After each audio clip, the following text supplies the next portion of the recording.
Hello and welcome to Bored and Confused, where I review shows based on two criteria. One, was I bored? Two, was I confused? Today's show is Monte Cristo, the new musical playing at the theater at St. Jean's, and it's produced by the York Theatre Company. Now, before I jump into this, please take a moment to like, comment, and subscribe. It really helps me grow this channel, see lots more theater, and let you know what's going on in the New York theater scene, especially what's going on off Broadway, where this new musical is opening. So, what did I know about Monte Cristo, the musical, going in? Well, I read the book probably when I was like in junior high school. I didn't read it at school, but my parents had this collection of these beautifully bound classics, Tale of Two Cities, Alice in Wonderland, Wuthering Heights, and among those was The Count of Monte Cristo. And I remember reading it, I remember devouring it in a matter of days and really loving the story. But that was a long time ago, and I really have forgotten pretty much all of what this story is about. So I went into this actually pretty fresh, ready to just take the story that these writers and these performers were ready to present to me. So here's a little background on the development of the show. It was produced by the York Theatre Company, which has recently made the theater at St. Jean their new home after their old home got flooded. It was another church basement. There are so many theaters and churches, which I love because in a way, theater kind of is a church of sorts, isn't it? So it seems appropriate. And I love this space. I actually had one of my shows, Fancy Nancy's Splendiferous Christmas, played in this theater. It's a very intimate theater, but it's only about 200 seats, but it has an orchestra pit. It has a huge stage. It has wings. For an off-Broadway theater, it's quite impressive. The producing artistic director of the York Theatre is Joseph Hayward, and he produced this show in association with Willette Klausner. This is a world premiere production. Now, the show is based on the beloved 1846 novel by Alexandre Dumas and the play by Charles Fechter. And it has book and lyrics by two-time Tony nominee Peter Kellogg, who you may know from Desperate Measures, which won the Drama Desk for Best Music and Lyrics a couple years back. And it has music by two times Richard Rodgers Award-winning and Jonathan Larson Award-winning composer Stephen Weiner, who also collaborated with Kellogg on the musical Penelope, which I did not see. But I did see a show called Iron Curtain, which was done at festivals, and Prospect Theatre Company did it. And it was like a Cold War musical, very much in the old musical theater style of the 1950s.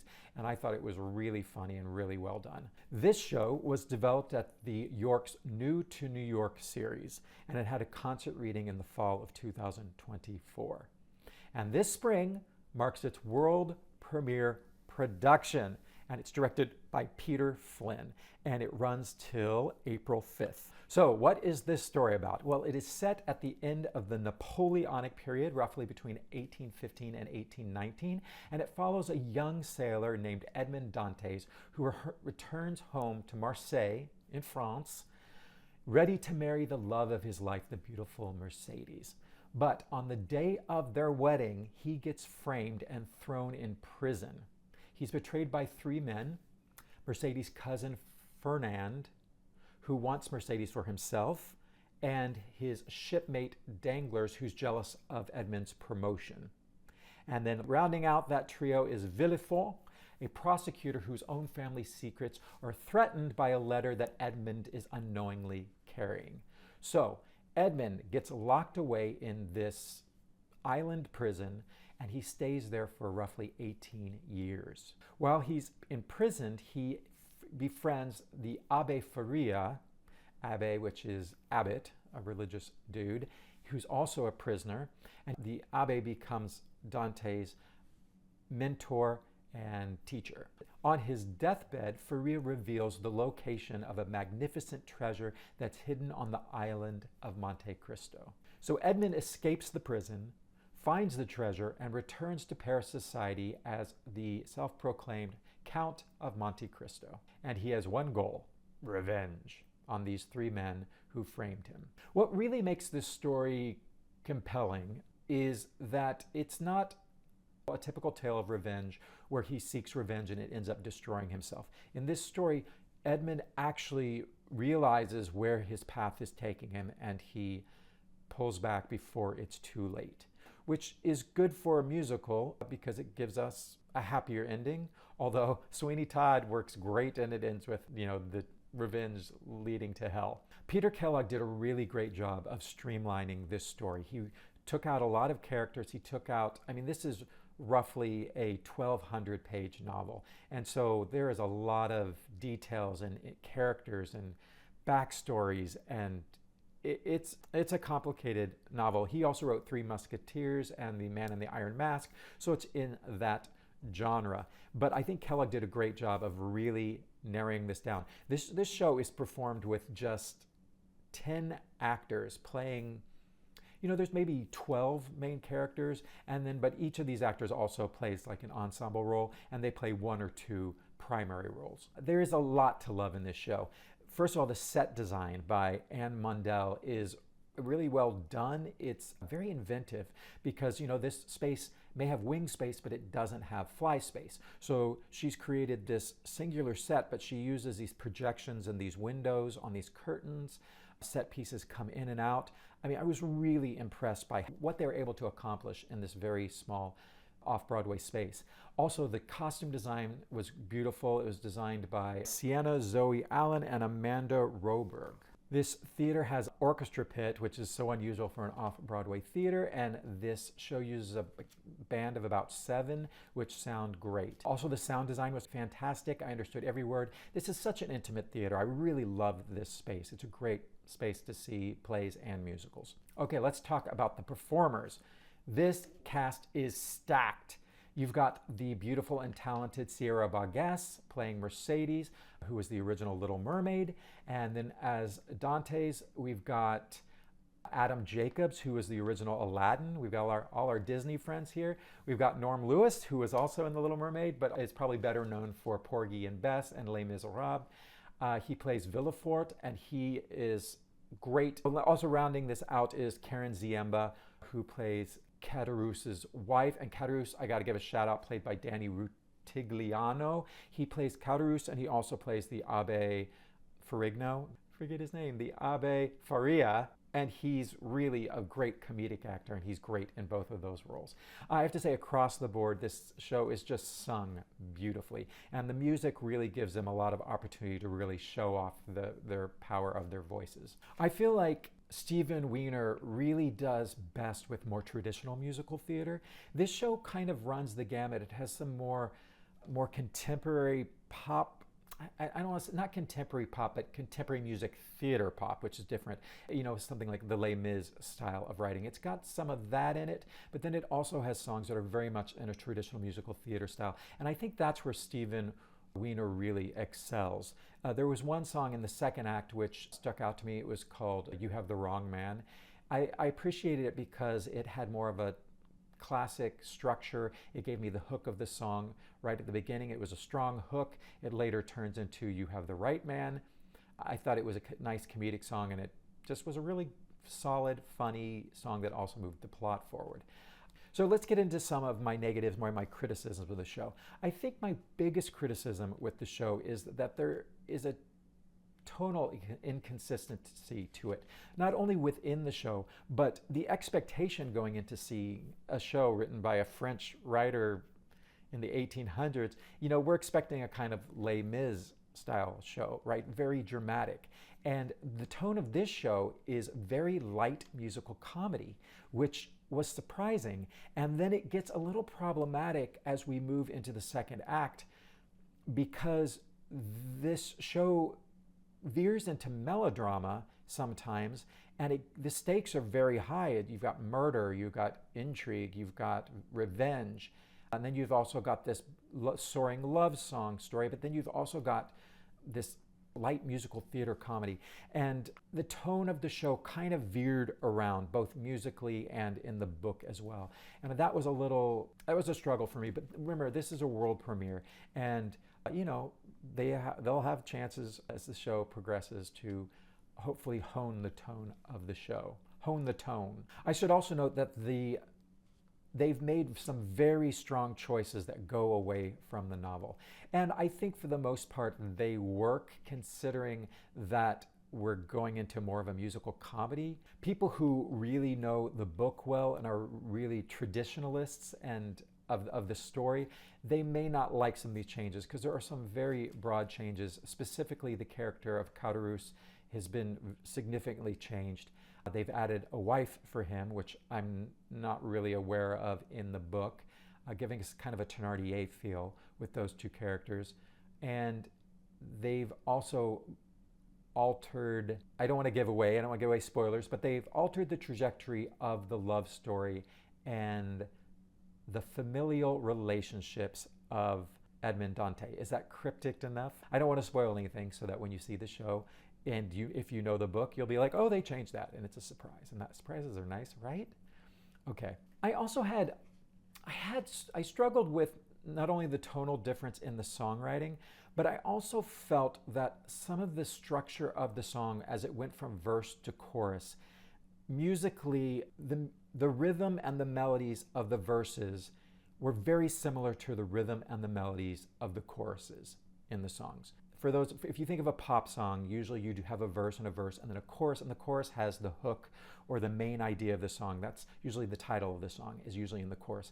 And what I found is what would happen is the verse felt so similar to the chorus that when we arrived at the chorus, I didn't feel it. I didn't feel like we'd really arrived someplace. And then often the hook, the main line of the song, would be at the end of the chorus. So after I'd sat through a verse or two and then a chorus, and then we finally got to the hook, I just found it difficult to really latch on to the hooks of these songs. And for that reason, the songs don't feel very memorable. I didn't leave the show with a memorable melodic hook. And I think that is a problem for a show like this that really needs to rely on strong melodies. The melodies are beautiful and they sing well, and I think the lyrics sit on the melodies really well, but they just lack the impact of arriving on a really great hook and a really great chorus, with some exceptions.